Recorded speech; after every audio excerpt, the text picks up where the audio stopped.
Olá, tudo bem com você? Seja muito bem-vindo a mais um capítulo do Mundo Corporativo, que hoje se dedica a falar sobre a sua carreira. Exatamente isso. A sua carreira, como desenvolvê-la, como desenvolver as suas competências. Nós temos limites?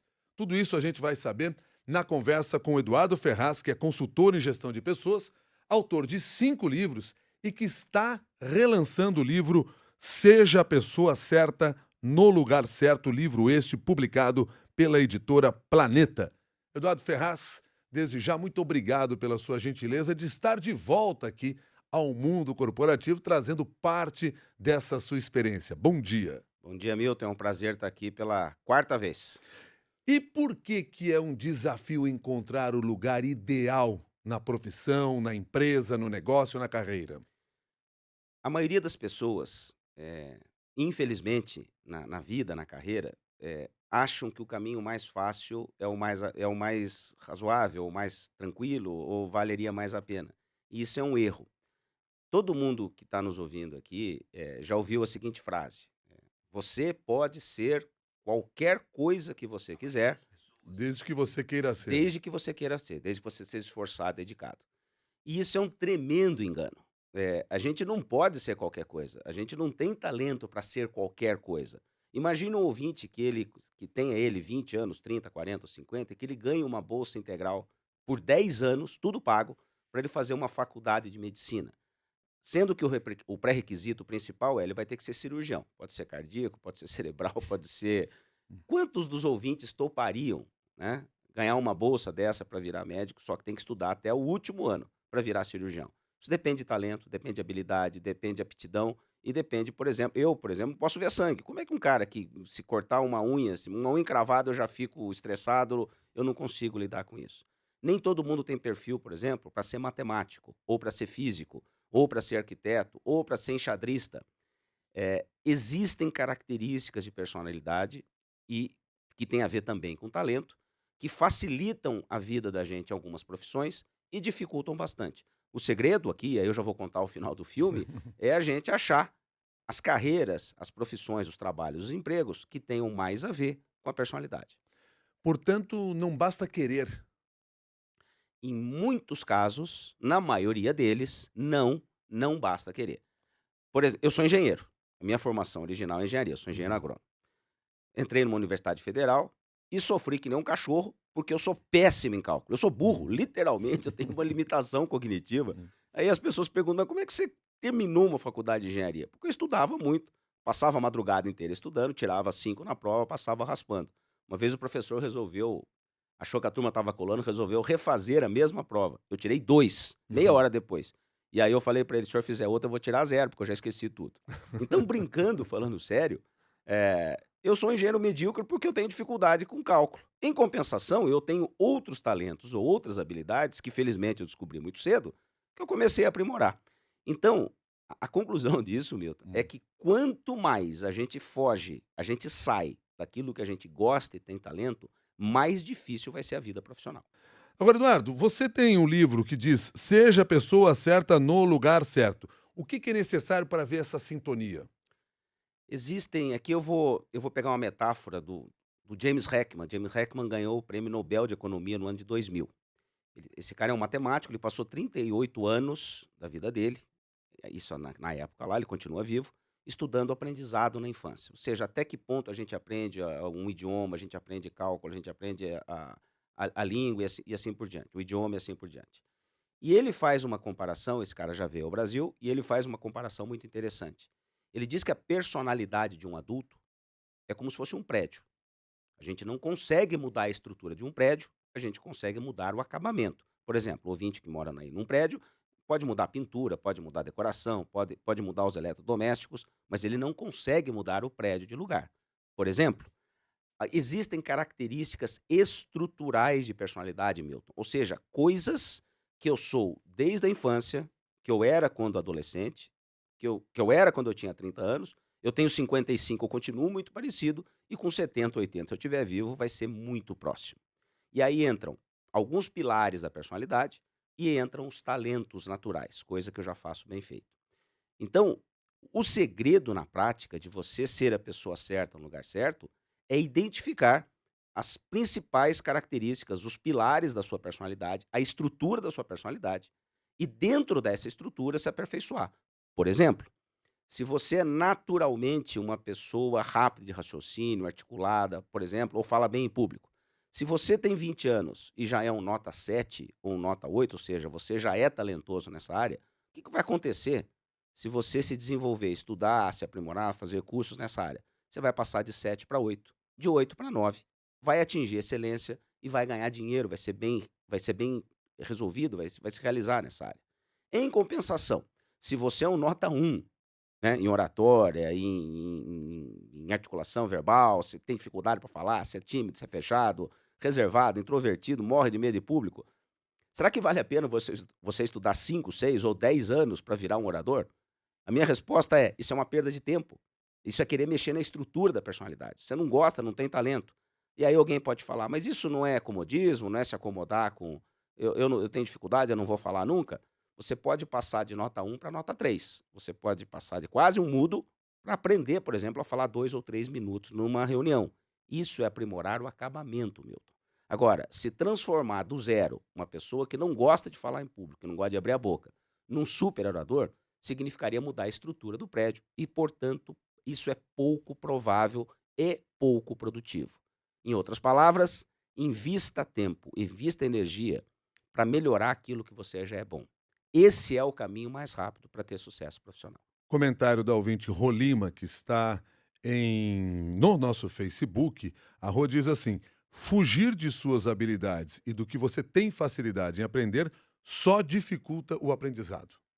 Porque daí o foco é nos pontos fracos. Imagina que você está numa empresa, até pegando o comentário da ouvinte. Imagina, nenhum de nós tem mais do que 5 tarefas importantes num trabalho, num emprego, numa carreira. Você, como radialista, como jornalista, não tem mais do que 5 tarefas importantes. Por exemplo, fazer uma redação, entrevistar, prestar atenção no que está falando, filtrar perguntas. São 5 grandes atividades importantes. Isso de uma maneira De geral, maneira geral. Eu sou independentemente da presidente de uma profissão. multinacional com 150 mil funcionários. Você não tem mais do que 5 grandes tarefas. Gestão de pessoas, relacionamento com investidores, análise de balanço. Não passa de 5. Estou falando tarefas cognitivamente complexas. Tem gente que tem 2 tarefas importantes, 3, isso não é diminuir. Bom, se você tem 5 tarefas importantes no seu trabalho, você é um vendedor de loja de roupas em shopping, por exemplo. Você não tem mais do que 4 ou 5 grandes tarefas: atender bem o cliente, conhecer o produto, adaptar o produto certo para a pessoa certa e assim por diante.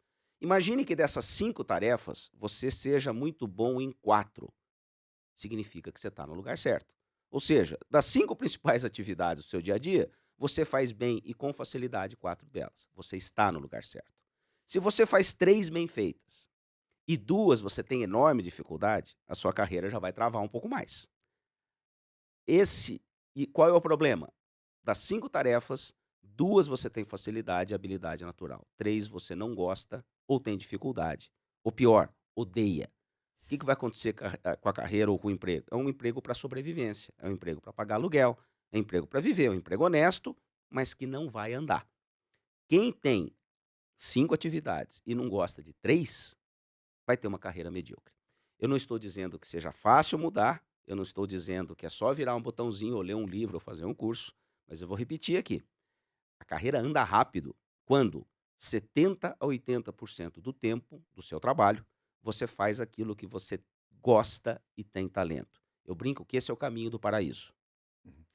Quais são as características que eu tenho que procurar em mim para identificar minha personalidade, saber realmente quem eu sou e em que função eu me adapto melhor? Eu vou pegar aqui como referência, fácil das pessoas entenderem, o que se chama de teoria DISC. O primeiro cara que escreveu foi um sujeito chamado Martinson, em 1927, ou seja, esse negócio já é velhinho. E ele percebeu, lá em 1927, que as pessoas tinham 4 grandes pilares estruturais na personalidade. Isso era independentemente de raça, de cor, lá na época ele falava isso, né? De país. Onde ele tinha pesquisado, em todos os lugares que ele pesquisou, existiam 4 pilares estruturais. O disco foi sendo aprimorado. Hoje existem centenas de empresas que vendem. Eu, quebrei o código do DISC, eu escrevi no livro um capítulo inteiro, eh, simplificando a interpretação do DISC. Então eu não estou aqui vendendo o DISC, por exemplo, para o ouvinte, é gratuito. E são 4 pilares para identificar. O pilar número 1, imagine, Milton e ouvinte, a dominância. A dominância vai de 0 a 10 pontos. Se você é 0 ponto, você é uma pessoa obediente, boazinha, submissa, que gosta de ser mandado, prefere ser mandado do que mandar. Se você é nota 8 ou nota 9 nesse item, você é mandão, dominante, agressivo. E se você é nota 5, você está no meio termo. Você não é nem mandão, nem dominante, nem submisso. Dominância um. Um é a dominância. Obviamente que pessoas com baixa dominância preferem muito mais fazer coisas onde ela não precise mandar em ninguém, onde ela dependa mais de si. Pessoas com alta dominância, ao contrário, a pessoa mais mandona, ela fica muito mais à vontade comandando, demandando alguém, exigindo coisas, do que propriamente fazendo. Esse é o primeiro pilar, a dominância. O segundo é a influência, o I do DISC. Influência alta, lembra dos 0 aos 10 pontos? Acima de 6 pontos é a pessoa com alta influência, extrovertida, sociável, carismática, falante, animada. Pessoas assim lidam melhor com gente do que com coisas. São socialmente orientadas. Baixa influência, introvertida, fechada, tímida, calada, quietinha, reservada. Essa pessoa trabalha melhor com coisas do que com gente. Ela é tecnicamente orientada. Mais concentrada, ouve melhor, não se desvia, não faz fofoca, fica quietinha trabalhando. Pessoas assim vão trabalhar melhor em silêncio. O terceiro pilar do DISC é a estabilidade, stability em inglês. Tem a ver com o ritmo. Estabilidade alta, nota 7, nota 8, nota 9, é uma pessoa calma, tranquila, estável, pacata, gosta de fazer uma coisa de cada vez, prefere trabalhos repetitivos. Se fizer 30 anos a mesma coisa, ela fica feliz porque ela gosta de repetição. Previsibilidade. As pessoas com baixa estabilidade, Milton, são impacientes, ansiosas, rápidas, impulsivas e babam quando fala. Tem que até que afastar um pouquinho. É tanta energia, é tão acelerado que você tem que se afastar. Eu brinco que essas pessoas são multitarefa. Elas gostam de trabalhar sob pressão, elas gostam de trabalhar aceleradamente, elas gostam de energia e energizam todo mundo. O quarto fator é a conformidade, ou conformity, né, da teoria original do DISC. Conformidade alta é organizado, detalhista, regrado, meticuloso, trabalha melhor organizando as coisas, seguindo processos. As pessoas com baixa conformidade é tudo o contrário. São flexíveis, são criativas, têm um tremendo jogo de cintura, só que são desorganizadas. Então, eu sei que eu falei muito rapidamente aqui, mas qualquer um que está nos ouvindo aqui já se identificou, provavelmente, se tem todo mundo tem os 4 fatores, e a grande maioria das pessoas que está nos ouvindo, já se tem um muito alto ou muito baixo, já identificou. Quando eu sei o meu perfil DISC, metade do caminho já está andado. Eu já sei, por exemplo, as áreas estruturais, onde eu tenho mais aptidão, e as áreas onde eu não tenho aptidão nenhuma. Não saber identificar a sua personalidade, ou até talvez não ter muito bem definida ainda a sua personalidade, é o que talvez justifique que cada vez mais os jovens hoje entram numa universidade, de repente trocam, vão para outra universidade, às vezes desistem da universidade e querem seguir uma terceira carreira, ou seja, demoram um pouco mais para tentar definir o seu caminho? A falta de autoconhecimento é gravíssima, e tem muito a ver. A pessoa, às vezes, com 20 anos, ela está cursando a quinta universidade diferente. Não que ela tenha terminado alguma, mas ela fica um ano, não gosta, ela fica 6 meses em outra, não gosta, ela fica a terceira, não gosta. Ela, na verdade, está enxugando o gelo. Quando você não conhece as características de personalidade estruturais, e eu estou repetindo isso porque é importante, a pessoa fica dando tiro no escuro. Ela fica tentando, ela vai na tentativa e erro, até achar a profissão dos sonhos. Isso é tão grave, Milton, que isso não se reflete só no curso superior. Muitos jovens, eles entram no emprego, ficam lá 2 semanas, eu ouvi isso ontem numa empresa que eu estava dando consultoria. Pô, tô com um trainee aqui há 2 semanas, ele perguntou quanto é que ele vai ganhar aumento, ou quando é que ele vai ser promovido. Quer dizer, a pessoa tem lá 1 mês, 2, 3 de empresa e acha que já resolveu tudo e quer tudo para já. Sendo que, muitas vezes, nem no lugar certo ela está. Então, essa tentativa e erro é absurdamente frustrante, porque imagine você alguém, ainda jovem, com 30 anos, que em 10 anos de carreira já teve 10 empregos diferentes. O que ele sabe de verdade? Em que área ele se aprofundou? Qual é a expertise dele? E quando eu pergunto isso numa entrevista, por exemplo, de emprego, a pessoa me olha como se eu estivesse falando grego e pensando provavelmente o seguinte: sabe que eu não sei onde eu mando bem, sabe que eu não sei direito, eu faço de tudo um pouco. Quem Uhum. faz de tudo um pouco não faz nada bem feito. Então, eu estou nadando, eu sei que eu estou nadando um pouco contra a corrente, mas o que eu digo para os jovens, o que eu escrevo no livro, o que eu falo em palestras, o que eu falo em treinamentos, o que eu falo em consultorias é: descubra os seus pontos fortes, entenda como funciona a sua personalidade. Não se preocupe com a carreira que paga mais ou que paga menos. A melhor carreira é aquela em que você tem talento, que você tem facilidade. É nessa carreira que você vai se destacar. O Éder Marques, que está nos acompanhando pelo Facebook, ouviu você falando sobre a questão do prédio, fazendo esta comparação do ser humano com um prédio. E ele faz a seguinte afirmação: sou formado em contabilidade e estou agora cursando psicologia. Mesmo construindo um, que ele disse, novo prédio, mesmo pela idade de 34 anos, não me encaixei na área contábil e estou atrás de um plano B.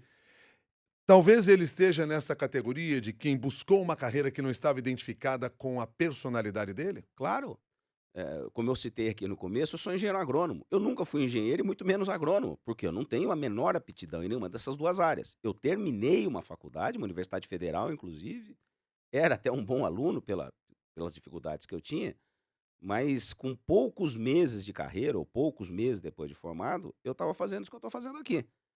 Eu tenho facilidade para falar em público, eu gosto de falar em público, eu fui dar treinamento com 21, 22 anos. Mas isso foi mais sorte que juízo, Milton, né? Alguém me Uhum. convidou lá para falar em público, eu fui na maior cara de pau, tive facilidade, fui elogiado, aí outro pediu para falar de novo, e eu segui um plano, literalmente um plano B. Só que eu tive a sorte, o privilégio de descobrir isso com 21, 22 anos. O que o ouvinte, como ele chama mesmo? Deixa eu voltar para ele O aqui na tela, que é o. Não é o Rafael, que também está nos assistindo aqui. Daqui a pouquinho eu vou fazer também a pergunta do Breno, mas é o Éder Marques. O Éder. O que o Éder provavelmente fez foi uma faculdade de contabilidade, ciências contábeis, que é uma faculdade estritamente técnica. Os contadores são tecnicamente orientados, ou seja, gente mais reservada, mais tímida, mais fechada, consegue se dar melhor nessa área, precisa falar pouco e trabalhar muito concentrado. Se ele é o contrário, se o Éder é o contrário, é sociável, é extrovertido, é falante, é impaciente, é ansioso, dificilmente ele vai se adaptar nessa carreira. Então ele fez uma faculdade que é exatamente o oposto, psicologia, por exemplo, onde você, claro que ouve bastante, mas você fala bastante. Então, o que ele está fazendo é tentar achar. O prédio dele já está pronto, não é que ele vai mudar de prédio, o prédio dele já está pronto.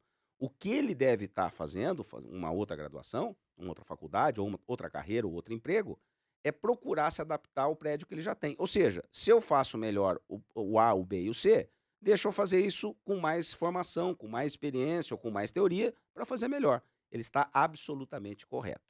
E aí a pessoa pode perguntar: "Mas não está muito tarde com 34 anos?" Nem com 34, nem com 40, nem com 60. Se você descobrir, está nos Uhum. ouvindo aí, por algum motivo, você descobrir que a sua aptidão, por exemplo, é completamente diferente da carreira atual, comece o seu plano B.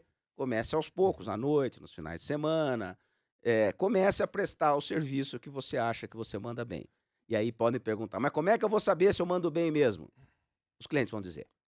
E se você for elogiado e ainda por cima começarem a te pagar por fazer o plano B, a indicação vai ser muito mais fácil, muito mais clara. Mude de profissão. Que você está nos ensinando aqui que nunca é tarde para acertar. Não, e A gente um dia pode acertar. não, agora ficar na tentativa e erro por 30 ou 40 anos é duro, né, é triste e Claro. sobra pouco tempo. Breno Franceschini também pergunta aqui pelo Facebook. Gostaria de saber e entender a diferença entre dom e talento. Qual é a diferença? Na verdade, teoricamente, é a mesma coisa. O que que é um talento? Vamos simplificar, e você pode chamar isso de dom também. Talento é algo que eu faço muito bem feito, com pouco esforço e com ótimos resultados. Tem gente que diz que isso é um dom, tem gente que diz que isso é uma bênção, tem gente que diz que isso é uma alegria. É genético, quase certamente já nasceu com essa tendência, com esse dom, com esse talento. E aí eu vou repetir: quanto mais você aproveitar aquilo que você tem de melhor, mais rápido você vai se destacar. Repete essa definição de talento? Talento é algo que eu faço muito bem feito, naturalmente, com pouco esforço e com ótimos resultados. Aí as pessoas também perguntam: "Mas quando é que um talento aparece?" Claramente, quando ele é acima da média, por volta dos 4, 5 anos de idade. A inteligência, lógico, mas é matemática, o ouvido musical, habilidade esportiva, habilidade artística, a inteligência emocional. Tudo que eu estou falando aqui que tem a ver com dom ou com talento ou com inteligência, quem é pai, quem é mãe, isso vale, obviamente, comece a prestar atenção, porque as características estruturais já estão ali, a partir dos 4, 5, 6 aninhos de idade. Ou seja, você, pai, não vai mudar a estrutura do seu filho a partir dos 5, 6 anos, mas você pode, interpretando melhor a estrutura dele, ou seja, onde ele tem mais facilidade, encaminhá-lo para atividades que tenham a ver com isso. Ou música, ou esporte, ou atividade intelectual, ou xadrez. Eu estou falando, claro, de coisas cognitivamente mais avançadas. Quer dizer, uma inteligência acima da média se destaca muito cedo. Aí, como você falou dessa questão de pais, e aí nós estamos falando de filhos, é um bom alerta para os pais também. Porque tem muito pai que acaba querendo que o filho siga a sua própria carreira. Ou, numa outra situação que também é prejudicial, que queira que o filho siga a carreira que ele não teve capacidade de seguir. Esse tipo de influência pode ser prejudicial para esse menino ou para essa menina. Prejudicial e frustrante. Você imagina você impor uma carreira, uma profissão, porque provavelmente essa pessoa é bem-sucedida, e é pior ainda, é um médico bem-sucedido, é um engenheiro, é um empresário, e ele repete 200 vezes. Eu já passo por isso porque eu dou consultoria em empresas Uhum. familiares. Eu fiz isso para você, meu filho. Quer dizer, tudo isso eu estou deixando. E aí eu vou conversar com o filho ou com a filha, e o rapaz fala: eu não tenho a menor vontade de ser empresário. Eu odeio esse negócio. Eu não gosto de mandar, eu não gosto de ficar vindo aqui todo dia. Meu Uhum. pai fica enchendo o meu saco, fica me torrando a paciência, e eu já briguei tanto que agora eu disfarço. Eu venho aqui para ele ficar alegre. E aí, só contando um caso particular, pessoal, eu tenho uma filha de 15 anos, é minha única filha. Eu sou um leitor compulsivo, quase patológico. Eu leio o dia inteiro, eu adoro ler. A minha esposa lê bastante. E lemos para ela desde que ela é nenenzinha. E ela odeia ler. Ela não gosta de ler. É boa aluna, mas ela gosta de prestar atenção. Ela quase não estuda, mas ela presta uma atenção tremenda na aula e costuma ir bem. Em compensação, eu sou péssimo em cálculo. E ela é excelente em cálculo. Desde quando? Desde pequenininha. Eu sou tão burro em cálculo que eu lembro que eu ajudava ela até os 8, 9 anos de idade. Depois disso, eu não conseguia mais acompanhar, porque eu não estudo há muito tempo e eu não gosto. Quando ela precisava, eu colocava um professor particular. Ou seja, respondendo a sua pergunta, pais e mães, procurem respeitar as habilidades, os talentos, ou seja, a estrutura da personalidade do seu filho, que, como eu disse aqui, desde muito cedo já está lá praticamente formado. Falamos sobre talento e o Vitor, que nos acompanha e assiste ao mundo corporativo pelo Twitter, pergunta: de que forma a empresa pode ajudar o funcionário a descobrir seus talentos? Como eu disse aqui, digamos que você foi contratado, por exemplo, para ser vendedor numa empresa. E você começa lá a vender e você é um vendedor razoável, você é um vendedor nota 5 ou nota 6. Quer dizer, você bate a meta, mas com tremendo esforço, você não gosta muito, você leva a bronca de vez em quando. Em compensação, você é ótimo para fazer relatório, você organiza o plano de vendas, você organiza bem todo o back-office, a logística é impecável, a sua documentação é perfeita. Se o seu chefe, ou o dono da empresa, ou o empresário que te contrata for minimamente inteligente, ele vai perceber que a sua área, ou seu talento, não tem muita relação com venda, mas com planejamento. O que ele deveria fazer? Te mudar imediatamente de lugar. Porque se você for a pessoa certa, mas estiver no lugar errado, ou seja, no cargo ou na profissão errada, você é a pessoa certa, você é inteligente, dedicado, comprometido, esforçado, em qualquer lugar que você vá. Pessoa certa. Só que se você está numa função que você não tem um mínimo de aptidão, você não vai desempenhar bem. Então, não existe, ele falou o que que a empresa pode fazer. A empresa não pode fazer nada. O que as pessoas fazem, a empresa não age. Quem age é o chefe, quem age é o diretor. Os diretores, os chefes, os gerentes, os gestores precisam ficar de olho na equipe, em cada uma das pessoas da sua equipe, para identificar, primeiramente, onde ela manda bem, onde ela tem mais talento, onde ela tem mais habilidade. E dentro do possível, nem sempre é possível, às vezes não há vaga naquele momento, ou não há o quadro, transferir ou colocar a pessoa onde ela renda o máximo. Ela vai se estressar menos, vai produzir mais e vai trabalhar com mais empenho. Esse é o grande desafio que os gestores têm nas empresas no dia a dia. Não basta a autogestão. Se você é chefe, você tem que fazer gestão de pessoas. Marcel Gorgatti pergunta o seguinte: numa entrevista de emprego, qual é a melhor estratégia para falarmos de nossos pontos fracos? Na verdade, a melhor coisa numa entrevista de emprego é você ser absolutamente sincero. E quando o entrevistador te perguntar, e essa pergunta vai rolar, é uma pergunta meio óbvia, mas ela sempre vai rolar. Descreva os seus pontos fracos. Não venha com a conversinha mole de que você é muito dedicado, ou que você não relaxa, ou que você é muito ansioso para gerar resultado, porque você vai ser desqualificado imediatamente. Isso é conversa mole. A minha sugestão é: seja sincero. Deixa eu dar um exemplo fácil aqui que todo mundo vai entender. Alguns meses eu entrevistei uma candidata a ser gerente de vendas de uma empresa de grande porte. E ela, no meio da entrevista, eu vi que ela estava nervosa. Eu falei: Fulana, se solta um pouco aí, porque você está travada. Você tem um tremendo currículo e o que eu estou vendo aqui é uma pessoa, parece uma iniciante. Relaxa. Ela falou: Ó, eu vou abrir o jogo aqui. Eu, na verdade, estou me candidatando a esse cargo de gerente, mas eu odeio mandar nas pessoas. Eu sou individualista, eu gosto de trabalhar por conta própria, eu gosto de cumprir minhas metas, mas eu não gosto de mandar nos outros. Acho que eu perdi a vaga, né? Eu falei: você perdeu essa, mas em compensação eu tenho umas 10 outras que vão se encaixar exatamente naquilo que você é. Ou seja, Milton, aquilo que é um tremendo defeito, entre aspas, para uma vaga específica, por exemplo, é uma vaga de gerente e a pessoa odeia mandar. Ela abriu o jogo. Ela falou: olha, eu tenho como ponto fraco, não gosto de mandar nos outros, sou individualista. Ou seja, eu não gosto de trabalhar em grupo, não gosto de ficar fazendo patota, não gosto de trocar informação, eu me viro bem sozinha. Existe trabalho para gente individualista? Existe. Quanto mais sincero você for na entrevista, menor a chance de você ser contratado para o lugar errado. Imagine que você mente, mente, mente, enrola, enrola, enrola e consegue enganar o entrevistador. Isso é raro, mas acontece. Em alguns dias a sua máscara cai. Quer dizer, aquilo que você falou que você fazia, você não faz direito, a pessoa vai perceber que foi enganada e você vai ser demitido. Quer dizer, não adiantou nada. E as pessoas falam: ah, eu minto por desespero, porque eu estou desempregado há muito tempo, eu preciso comer. Isso é quase suicídio profissional, né? Você está fazendo um erro grave, porque você não vai sustentar o papel. Não adianta nada treinar para entrevista. Existe hoje até empresa que treina a pessoa para manipular a entrevista, né? É uma Uhum. barbaridade, mas existe. O que vai adiantar? Você não vai conseguir entregar, não vai funcionar. E aí você está dizendo para nós aqui que talvez inclusive seja um grande desperdício, porque no momento em que você admite suas fraquezas e diz exatamente quem você é, talvez naquela empresa haja uma oportunidade melhor e a oportunidade certa para você, em que você vai ter uma vida mais longa. Se você está fazendo uma entrevista com um entrevistador experiente, ele vai perceber na hora, mas na hora. O que que eu tô quando eu estou entrevistando, eu entrevisto pessoas há mais de 30 anos, eu não tô a gente faz perguntas bem genéricas, mas eu estou muito mais preocupado em entender a personalidade do candidato do que qualquer outra coisa. Tanto que eu nem pergunto quase eu pergunto quase nada de habilidade técnica.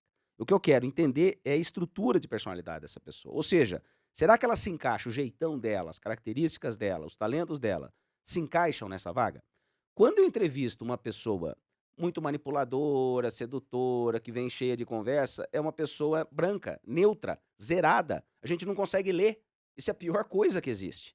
Em compensação, quando a pessoa se solta, Milton, e literalmente abre o coração, eu sou assim, assim, assado. E a pergunta que eu costumo fazer é: o que que você odeia fazer no trabalho? E as pessoas contam. Eu odeio isso e odeio aquilo. No odeio, eu já estou entendendo onde ela não vai funcionar, mas eu também já estou entendendo onde ela vai funcionar melhor. Por exemplo, um dia desse eu entrevistei uma pessoa para um cargo de auditor. O auditor fiscal não precisa ser animado, empático, alegrinho. Imagina um auditor carismático, amigo de todo mundo. Característica de personalidade de auditor Uhum. é quieto, fechado, mandão, reservado, tímido. Isso é diferencial competitivo. Ou seja, isso é bom para Uhum. esse cargo. O Uhum. cara não é amigo de ninguém, mas não precisa ser amigo de ninguém. Você não pode ser estúpido, né? Você não pode ser grosseiro, não Claro. pode ser mal educado. Agora, você ser um cara fechado, reservado, quieto, bravo e detalhista, aparentemente o que é uma falha, um erro ou um defeito social, na verdade é uma tremenda vantagem profissional. Ser muito mandão pode ser uma vantagem profissional. Ser extremamente introvertido pode ser uma vantagem profissional. Ser super flexível pode ser uma tremenda vantagem social. Ser mandão, dominante, bravo, pode ser um tremendo diferencial profissional, desde que você esteja no lugar certo. Você já chamou a atenção que nós não temos capacidade plena de fazer absolutamente tudo. Então nós temos limites. Mas diz no livro que nós devemos corrigir nossos pontos limitantes.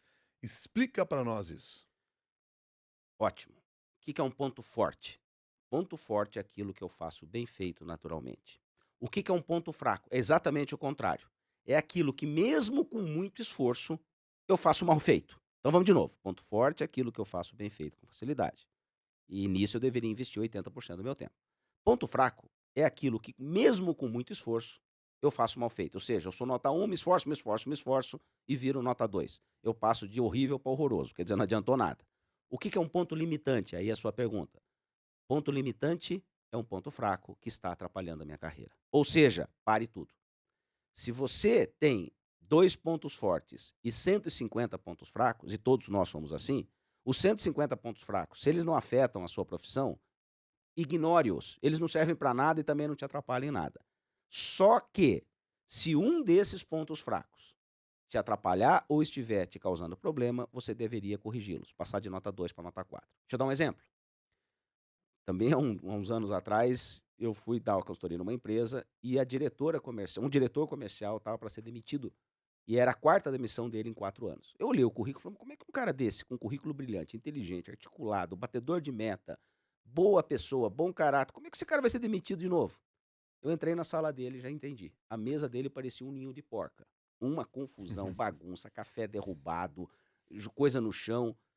Eu falei, cara, por que você foi demitido nos últimos empregos? Ele olhou, disfarçou um pouquinho e falou, porque eu sou desorganizado. Uhum. Eu perco informação, eu perco dado, eu erro o nome do cliente. E a última vez eu esqueci da reunião com a diretoria. Moral da história, esse não é ser desorganizado para essa pessoa, não é um ponto fraco. É um ponto limitante, porque está arrebentando a carreira dele. Qual foi minha sugestão para a pessoa? Meu caro amigo, você jamais vai passar de nota 1 para nota 8 em organização. Mas se você não passar de nota 1 para nota 4, você não vai ser demitido apenas nesse emprego. Você vai ser demitido em todos, ainda mais nessa área. Minha sugestão para ele foi: neutralize o ponto limitante. Passe de horrível para médio. Quando a pessoa consegue neutralizar o limitante, Milton, os pontos fortes aparecem. Eles sempre estiveram lá. Eles sempre foram fortes. Só que quando você tem um limitante muito aparente, eles destroem os pontos fortes ou eles cobrem os pontos fortes, obscurecem os pontos fortes.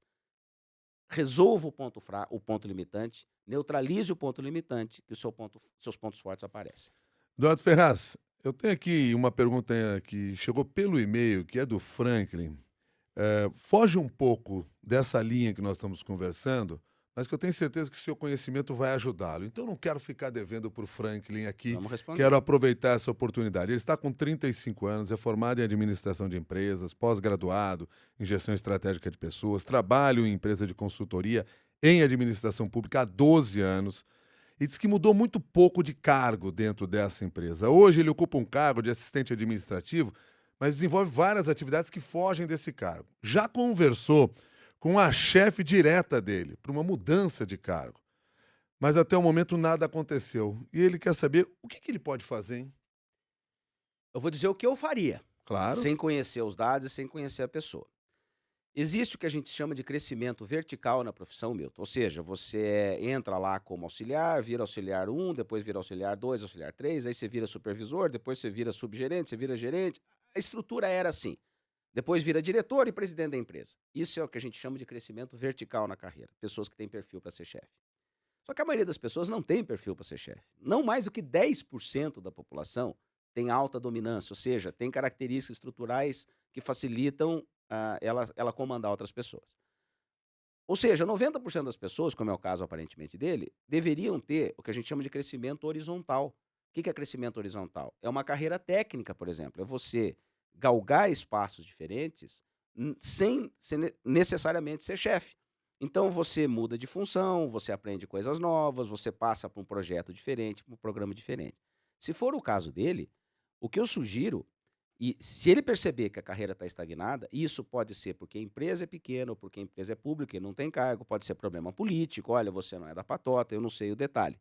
Se eu fosse ele, o que eu faria? Eu procuraria um plano B. O que é o plano B? Se você não for aproveitado, você está percebendo que você tem a chance ou de crescer, ou seja, vertical, você tem perfil e não está sendo aproveitado. Horizontal, você tem áreas ou funções que você gosta e não está sendo aproveitado. Qual é a minha sugestão? Se a sua chefe não deixou, procure, se é uma empresa grande, procure outros chefes, abra o jogo. Olha, eu quero, aqui não tem vaga atualmente, você arrumaria essa vaga para mim? Ou comece a procurar um plano B em outro emprego. Se você for realmente bom naquilo que você faz, e é jovem, 35 anos, 12 anos de experiência, se você realmente for acima da média no que você faz, não vai te faltar ou emprego, ou trabalho, ou projeto, ou freela. Agora, ficar estagnado, parado 12, 13, 14, 20 anos e insatisfeito, não vale o custo. Eduardo Ferraz, muito obrigado pela sua gentileza de mais uma vez estar conosco aqui no Mundo Corporativo, que tenhamos outras oportunidades. Até Foi um prazer, mais. Milton. Até a próxima. Eduardo Ferraz, que é consultor em gestão de pessoas, autor de 5 livros e está relançando o livro Seja a Pessoa Certa no Lugar Certo, o livro esse publicado pela editora Planeta. A todos vocês que participaram aqui dessa nossa conversa, nosso agradecimento também. Lembrando que você pode levar essa sua participação para o nosso grupo de discussões no LinkedIn, Mundo Corporativo da CBN. Você vai até lá, se inscreve, é de graça, coloca seu nome lá, vai ser aprovado na hora, basta eu chegar lá, eu aprovo o seu nome e a gente pode trocar experiências também. Inclusive você trazendo sugestões para o mundo corporativo, tanto quanto trazendo conhecimento ou levando conhecimento para outras pessoas. Esse compartilhamento é que nos ajuda a crescer na carreira também. Muito obrigado pela sua participação. Lembrando que colaboraram aqui com este programa a Isabela Ares, o Guilherme Dogo, a Débora Gonçalves, o Ricardo Gouveia e eu que estou aqui junto com vocês apresentando o Mundo Corporativo. Até um próximo capítulo.